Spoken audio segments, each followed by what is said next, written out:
Hi friends, ഇയാമാസ് കിച്ചണിലേക്ക് എല്ലാവർക്കും സ്വാഗതം. ഇന്ന് ഞാനിവിടെ ഉണ്ടാക്കുന്നത് നമുക്ക് കുട്ടികളൊക്കെ സ്കൂൾ വിട്ട് വൈകുന്നേരം വരുമ്പോൾ കൊടുക്കാൻ പറ്റുന്ന, അല്ലെങ്കിൽ നമുക്കൊക്കെ കഴിക്കാൻ പറ്റുന്ന, നല്ല കട്ടൻ ചായക്കൊപ്പോ പാൽ ചായക്കൊപ്പോ കഴിക്കാൻ പറ്റുന്ന ഒരു അടിപൊളി സ്നാക്കാണ് കേട്ടോ. നമുക്കിത് വീട്ടിൽ വളരെ പെട്ടെന്ന് ഉണ്ടാക്കാൻ പറ്റുന്ന ഒരു അടിപൊളി സ്നാക്ക് റെസിപ്പിയാണ് കേട്ടോ. നല്ല ടേസ്റ്റുമാണ്. അപ്പം എങ്ങനെ ഉണ്ടാക്കണമെന്ന് നമുക്ക് നോക്കിയാലോ. ഞാനിവിടെ 1 കപ്പ് മൈദപ്പൊടിയാണ് കേട്ടോ എടുത്തേക്കുന്നത്. ഇതിലേക്ക് ഞാൻ 1 ടേബിൾ സ്പൂൺ പഞ്ചസാര ചേർക്കുന്നുണ്ട്, പൊടിച്ച് ചേർത്താലും മതി. ഒരു 1/2 ടീസ്പൂൺ 1/4 ടീസ്പൂൺ ഉപ്പ് ചേർത്ത് കൊടുക്കുന്നുണ്ട്. 1 ടീസ്പൂൺ അജവൈൻ ചേർത്ത് കൊടുക്കുന്നുണ്ട്, അയമോദകം. ഇനി 2 ടേബിൾ സ്പൂൺ ഓയിലാണ് ചേർക്കുന്നത്. ഞാനിവിടെ സൺഫ്ലവർ ഓയിലാണ് ചേർത്ത് കൊടുക്കുന്നത്. ഇനി എല്ലാം കൂടി നമുക്ക് ഒന്ന് കുഴച്ചെടുക്കാം. നമ്മൾ പുട്ടുപൊടിക്ക് കുഴച്ചെടുക്കില്ല, ആ രീതിയിൽ നമുക്കൊന്ന് കുഴച്ചെടുക്കാം. കണ്ടില്ലേ, ഈ രീതിയിൽ. ഇനി നമുക്കിതിലേക്ക് കുറേശ്ശെ വെള്ളം ഒഴിച്ചിട്ട്, സാധാ പച്ചവെള്ളമാണ് കേട്ടോ, കുറേശ്ശെ ഒഴിച്ചിട്ട് നമുക്കൊന്ന് കുഴച്ചെടുക്കാം. വെള്ളം കുറേശ്ശെ ഒഴിക്കണം, അത്യാവശ്യം പൊടിക്കൊരു നനവുണ്ട്. ഇനി ശകലം വെള്ളം ഒഴിച്ചിട്ട് നമുക്കൊന്ന് കുഴച്ചെടുക്കാം.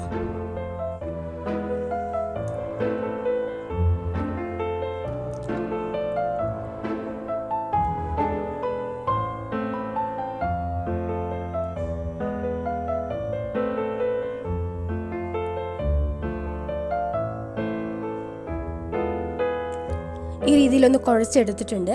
ഇനി നമുക്കിതിന് മുകളിലേക്ക് ഒരു ശകലം ഓയിലൊന്ന് തേച്ച് കൊടുത്തിട്ട് ഒരു 10-15 മിനിറ്റ് നമുക്കൊന്ന് റെസ്റ്റ് ചെയ്യാൻ വേണ്ടിയിട്ട് മാറ്റി വെക്കാം കേട്ടോ.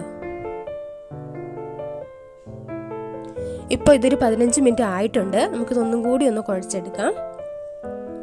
ഇനി ഞാൻ ഈ ചപ്പാത്തിക്കല്ലിലിട്ട് ഒന്ന് മുറിച്ചെടുക്കാൻ പാകത്തിന്, കഷ്ണങ്ങളാക്കിയിട്ട് മുറിച്ചെടുക്കാൻ പാകത്തിന് ഒന്നിങ്ങനെ ഉരുട്ടിയെടുക്കുവാണ്. ഞാൻ ഇതൊരു 4 തുല്യ കഷ്ണങ്ങളാക്കിയിട്ടാണ് മുറിച്ചെടുക്കുന്നത്. നിങ്ങൾക്കിത് 4ഓ 5ഓ ആക്കി എടുക്കാൻ കുഴപ്പമില്ല കേട്ടോ. ഇനി നമുക്കൊന്ന് ഉരുട്ടിയെടുക്കാം. നമ്മൾ കൂടുതൽ മാവ് എടുക്കുന്നുണ്ടെങ്കിൽ കൂടുതൽ പോർഷൻസ് ആയിട്ട് നമുക്ക് ഒന്ന് ഉരുട്ടിയെടുക്കാവുന്നതാണ് കേട്ടോ. 1 കപ്പിന് 4 ബോളാണ് കിട്ടുന്നത്. ഇനി നമുക്ക് ഇതൊന്ന് പരത്തിയെടുക്കാം. ഇതിലിപ്പം പൊടിയൊന്നും ഇട്ട് കൊടുക്കേണ്ട ആവശ്യമില്ല. നമ്മൾ അത്യാവശ്യം നന്നായിട്ട് ഓയിൽ ചേർത്തിട്ടുണ്ടല്ലോ. ഇനിയിപ്പം വേറെ പൊടിയൊന്നും ഇട്ട് കൊടുത്ത് ഇങ്ങനെ പരത്തേണ്ട ആവശ്യമില്ല. പിന്നെ മൈദ ആയതുകൊണ്ട് നമ്മളിങ്ങനെ പരത്തിയെടുത്തിട്ട് തിരിച്ചെടുക്കുമ്പോൾ വീണ്ടും അതിങ്ങനെ ചുരുങ്ങി പോകും, കുഴപ്പമില്ല കേട്ടോ.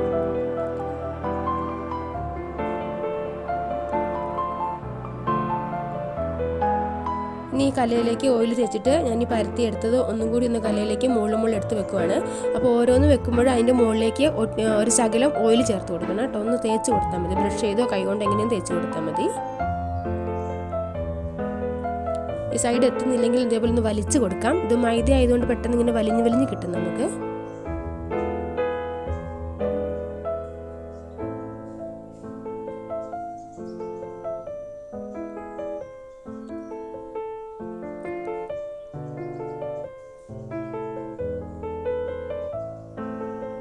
നാലെണ്ണം വെച്ച് കൊടുത്ത് 4 മുകളിലും ഓയിൽ തേച്ച് കൊടുത്തിട്ടുണ്ട്. ഇനി നമുക്കിത് നന്നായിട്ട് അങ്ങോട്ട് പരത്തിയെടുക്കാം കേട്ടോ.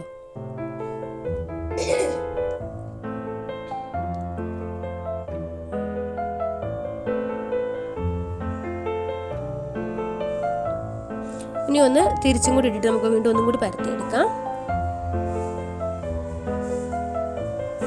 ഇത് മൈദ ആയതുകൊണ്ട് തന്നെ ഇതിങ്ങനെ ഈ ഒരു റബ്ബർ പോലെയാണ്. നമ്മൾ എടുക്കുമ്പോൾ തന്നെ അതിങ്ങനെ ചുരുങ്ങി പോകും.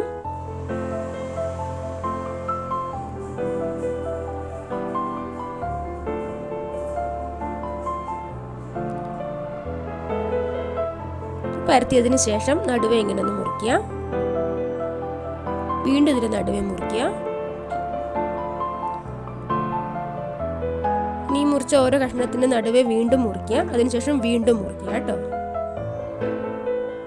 ഇതേപോലെ ചെറിയ കഷ്ണങ്ങളായിട്ട് മുറിച്ചെടുക്കാം. എന്നിട്ട് നമുക്കിങ്ങനെ ഓരോന്നിങ്ങനെ എടുക്കാം. അതിനുശേഷം ഇങ്ങനെ എടുത്ത് വെച്ചിട്ട് ഈ വലുപ്പത്തിന്, ഈ വീതിയുള്ള ഭാഗത്ത് നിന്ന് വീതി കുറഞ്ഞ ഭാഗത്ത് ഇങ്ങനെ ചുരുട്ടി അങ്ങോട്ട് എടുക്കാം. എന്നിട്ട് ഇതിൻ്റെ തുമ്പ് ഭാഗം ഒന്ന് നന്നായിട്ടൊന്ന് ഒട്ടിച്ചെടുക്കണം. നമ്മളിത് ഓയിലിട്ട് വറുത്ത് കോരി എടുക്കുന്നതാണ്. അന്നേരം ഇതിങ്ങനെ വിട്ടു പോവാതിരിക്കാൻ വേണ്ടി നന്നായിട്ട് ഒട്ടിച്ചു കൊടുക്കണം. വെള്ളം ചേർക്കേണ്ട ആവശ്യമില്ല. നിങ്ങൾക്ക് ഇനി വിട്ടു പോരും തോന്നുവാണെങ്കിൽ ശകലം വെള്ളം തുമ്പത്തും ചേർത്തിട്ട് ഒട്ടിച്ചു കൊടുക്കുക കേട്ടോ. ഞാനിവിടെ എല്ലാം ഇതൊന്നും ഇങ്ങനെ ആക്കി എടുത്തിട്ടുണ്ട്. ഇനി നമുക്ക് കുറച്ച് ഓയിൽ ചൂടാക്കാൻ വേണ്ടിയിട്ട് വെക്കാം. അതിനുശേഷം ഇതിലേക്ക് ഇങ്ങനെ ഇട്ട് കൊടുക്കാം. ഒരു 5-6 എണ്ണം ഇട്ട് കൊടുത്താൽ മതി, അല്ലെങ്കിൽ ഓയിൽ കൂടുതൽ എടുക്കണം. എന്നിട്ട് ഒരുമിച്ച് ഇട്ട് കൊടുക്കാവുന്നതാണ്. ഇനി ഇത് 5-6 പ്രാവശ്യം തിരിച്ച് മറിച്ചൊക്കെ ഒന്ന് ഇട്ട് കൊടുക്കണം കേട്ടോ. കളർ നന്നായിട്ടൊന്ന് മാറി വരണം. ഉൾഭാഗമൊക്കെ ഒന്ന് വെന്ത് വരണം. ഇതിൻ്റെ റോളായിട്ടല്ലേ ഇരിക്കുന്നത്. അപ്പം ഉള്ളൊക്കെ നന്നായിട്ടൊന്ന് വെന്ത് വരണം. ലോ ഫ്ലെയിമിൽ ഇട്ടിട്ട് കുറച്ച് നേരം ഒന്ന് തിരിച്ച് മറിച്ച് ഇട്ട് കൊടുക്കണം കേട്ടോ.